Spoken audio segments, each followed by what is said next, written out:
আমরা কথা বলছি পরিবার সঞ্চয়পত্র নিয়ে। পরিবার সঞ্চয়পত্র প্রবর্তিত হয় ২০০৯ সালে। এটির মূল্যমান ১০,০০০ টাকা, ২০,০০০ টাকা, ৫০,০০০ টাকা, ১,০০,০০০ টাকা, ২,০০,০০০ টাকা, ৫,০০,০০০ টাকা এবং ১০,০০,০০০ টাকা। অর্থাৎ আপনি যখন কিনতে যাবেন, আপনাকে এই মূল্যমানের সঞ্চয়পত্র বা পরিবার সঞ্চয়পত্র ক্রয় করতে হবে।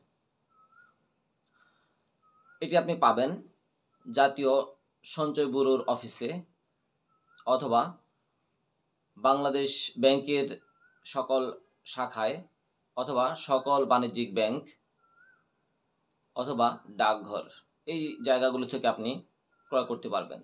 নগদায়নের ক্ষেত্রেও একই জায়গা থেকে আপনি নগদায়ন করতে পারবেন।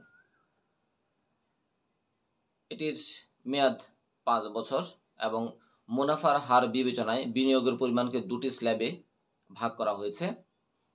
একটি স্ল্যাব হচ্ছে ৭,৫০,০০০ টাকা পর্যন্ত এবং আরেকটি স্ল্যাব হচ্ছে ৭,৫০,০০০ টাকা থেকে তদূর্ধ্ব।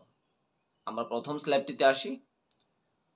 আপনি যদি ৭,৫০,০০০ টাকা বা তার নিচে বিনিয়োগ করে থাকেন, তাহলে আপনি মুনাফা পাবেন প্রথম বছরান্তে ১০.২০%, দ্বিতীয় বছরান্তে ১০.৭২%, তৃতীয় বছরান্তে ১১.28%, চতুর্থ বছরান্তে ১১.৮৭% এবং পঞ্চম বছরান্তে ১২.৫০%।